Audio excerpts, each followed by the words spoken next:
warahmatullahi wabarakatuh. Kami dari kelompok 7 akan menyampaikan materi tentang ekosistem. Sebelumnya, perkenalkan nama saya Jessica Faunia dengan NIM 129. Saya Atia Putranta dengan NIM 130. Saya Ashla Dimasiki dengan NIM 145. Dan saya Ahmad Rizky Ainul Yakin dengan NIM 139.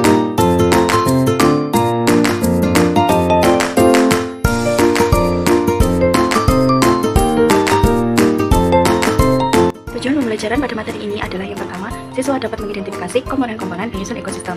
Yang kedua, siswa dapat menjelaskan interaksi antara komponen penyusun ekosistem. Sebelum kita memasuki materi, apa sih yang teman-teman ketahui tentang ekosistem? Secara umum, ekosistem memiliki peranan yang sangat penting dalam kehidupan.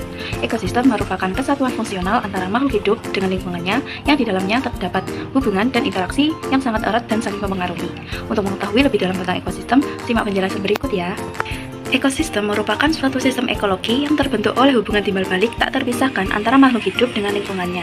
Komponen ekosistem merupakan bagian dari suatu ekosistem yang menyusun ekosistem ini sendiri sehingga terbentuk sebuah ekosistem. Komponen dalam ekosistem kemudian dibagi lagi menjadi dua, yaitu komponen biotik dan komponen abiotik. Yang pertama adalah komponen biotik. Biotik memiliki arti hidup. Komponen biotik pada suatu ekosistem adalah makhluk hidup itu sendiri, sebab ekosistem tidak akan pernah terbentuk tanpa adanya makhluk hidup di dalamnya. Keberadaan makhluk hidup kemudian membentuk suatu rantai makanan dalam suatu ekosistem. Contohnya yaitu tumbuhan, terdiri dari rumput, bunga, pohon, dan alga. Yang kedua yaitu hewan yang terdiri dari mamalia, burung, serangga, reptil, amfibi, dan ikan. Yang terakhir yaitu mikroorganisme yang terdiri dari bakteri, jamur, virus, dan protozoa. Yang kedua yaitu komponen abiotik. Komponen abiotik adalah komponen yang terdiri dari benda-benda bukan makhluk hidup tetapi ada di sekitar kita dan ikut mempengaruhi kelangsungan hidup. Beberapa jenis komponen abiotik yaitu suhu, sinar matahari, angin, udara, dan kelembapan udara. Dan masih banyak lagi benda mati yang ikut berperan dalam ekosistem. Selanjutnya ada interaksi antar organisme.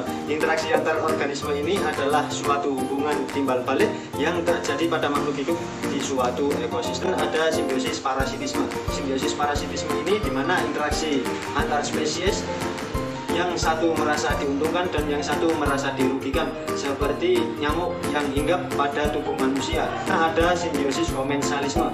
Simbiosis komensalisme ini adalah interaksi antar spesies yang mana salah satu pihak merasa diuntungkan dan yang satunya netral, yang mana tidak diuntungkan dan tidak dirugikan, seperti pohon anggrek yang hinggap pada inangnya.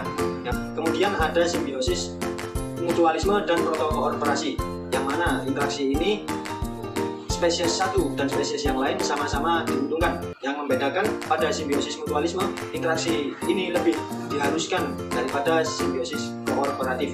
Contohnya pada mutualisme seperti lebah yang membantu penyerbukan pada bunga, yang mana bunga mayoritas itu penyerbukannya dibantu oleh lebah atau serangga.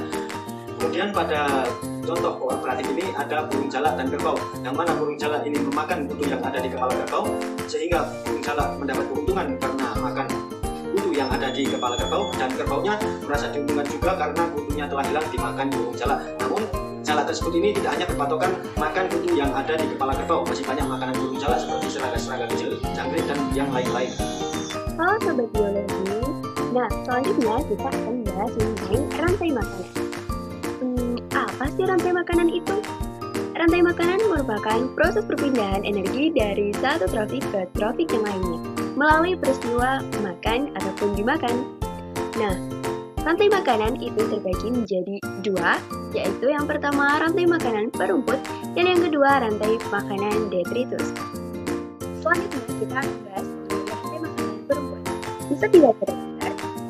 Rantai makanan perumput dimulai dengan tumbuhan sebagai produsen, kemudian belerang sebagai konsumen 1, katak sebagai konsumen 2, ular sebagai konsumen 3, dan elang sebagai konsumen 4. Selanjutnya yaitu rantai makanan detritus.